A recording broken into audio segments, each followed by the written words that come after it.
Salutations, boys and girls. I have Harrison with me here, and he is so excited to hear what's happening with Humphrey as he travels to Kelsey's house for the weekend. I'm excited too because I understand that Kelsey has a ballerina box with a little ballerina twirling around, and I wonder how many of my students have seen one of those. I know I had one when I was a little girl, and Carolyn had one too. So obviously, Humphrey is very, very curious. After setting the box next to my cage, Kelsey opened the lid, and I saw an amazing thing. There was a tiny dancer, smaller than me. And she danced right up on her tippy toes. I was spellbound as I watched her go round and round and round, again and again. See, that's a real ballerina, Kelsey said. She never trips and falls. She never gets a black eye. I was disappointed when she suddenly slammed down the lid of the box. The ballerina disappeared from view, and the music stopped playing. I could never be graceful like her, Kelsey said. Watch. Kelsey started spinning around the room. I have to admit, she didn't exactly look like the twirling ballerina. While the tiny dancer twirled in one place, Kelsey lurched around wildly until I was afraid she was going to stumble right into my cage. She didn't, of course. Instead, she wobbled and fell backward, landing on her tail. Well, you know, the place where humans would have a tail, if humans had a tail. Ouch, she said. Eek, I squeaked. Just then, Simon raced into the room. His mom and Kelsey's mom were right behind him. Hi, Kelsey, he said. My mom wanted to see your eye. Kelsey, what are you doing on the floor? Mrs. Kirkpatrick asked. Kelsey got up and rubbed her rear end. Well, I've been practicing ballet, she said. Simon walked up to Kelsey and looked closely at her eye. Wow, that's amazing, he said. Does it hurt? Mrs. Morgenstern asked. Not really, Kelsey answered. She pointed at the side of Simon's head. Hey, you've got a bump. Simon rubbed his head. Gee, I'd rather have a shiner. So, I know. A shiner must be a bruised eye. He turned and saw me. Hi, Humphrey. Look at my bump. Eek, I squeaked again, but Simon didn't seem to mind. We thought if we all went out for ice cream, you two might forget your injuries for a while, Mrs. Kirkpatrick said. Kelsey and Simon seemed happy and didn't even remember to say goodbye to me when they all left the room. When I was alone, I thought about that twirling ballerina. I can spin on my hamster wheel or in my hamster ball, but twirling looked like so much fun. I stood up and tried to twirl, but I tumbled head over toes instead. Yeah, somersaults are fun unless you aren't planning on one. I got up and tried again. This time I managed to twirl around once, but something was missing. I know, the music. I knew that it would take my friends a while to get ice cream, so I jiggled my lock that doesn't lock and pushed on it. Once I was out of my cage, I hurried over to the pink box. I could barely reach the lid, and the first time I pushed, the lid popped up and crashed right back down.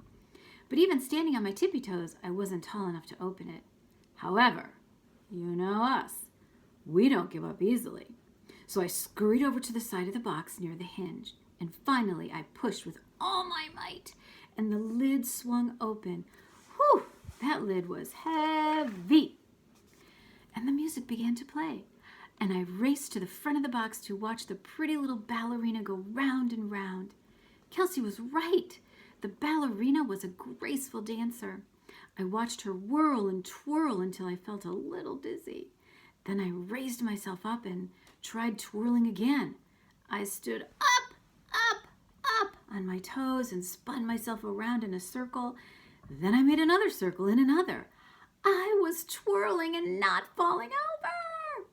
Oh, I wished Kelsey could see me. If a furry little hamster could learn to twirl around gracefully, I knew she could too. Although I was unhappy about Mrs. Brisbane leaving room 26, I hoped she would enjoy dancing as much as I was. My twirling was interrupted by a loud bang and footsteps. Oh, Kelsey and Simon were back. I raced back to my cage and pulled the door behind me. The ballerina was still dancing and the music was playing. Humphrey, we brought you a strawberry, Kelsey shouted as she raced into the room. and Simon was right behind her. "Where's that music coming from?" he asked. "Oh, that's my music box," Kelsey said. "That's funny. It was closed when I left." Simon laughed. "Maybe Humphrey opened it." That made Kelsey laugh. "Sure, yeah, right. It was Humphrey." With the music still going, it was my chance to show Kelsey that anybody could learn to twirl, even a hamster. I got up on my toes and spun around and around. "Look, Humphrey's dancing!" Simon pointed at me. Kelsey leaned down to watch. "He makes it look easy," she said. They giggled, of course. The music was getting slower and slower. So was I.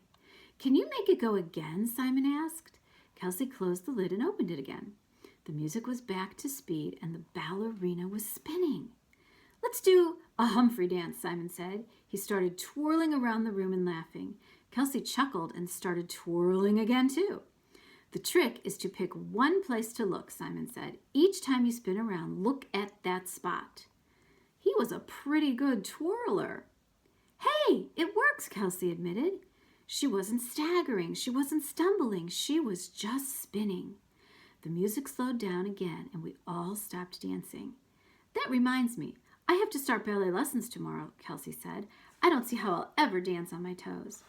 "Ah, my sister takes ballet. You don't start out on your toes. You start off with the simple stuff," he said. Slow Down Simon's sister was Stop Giggling Gail. She'd been in Mrs. Brisbane's class last year.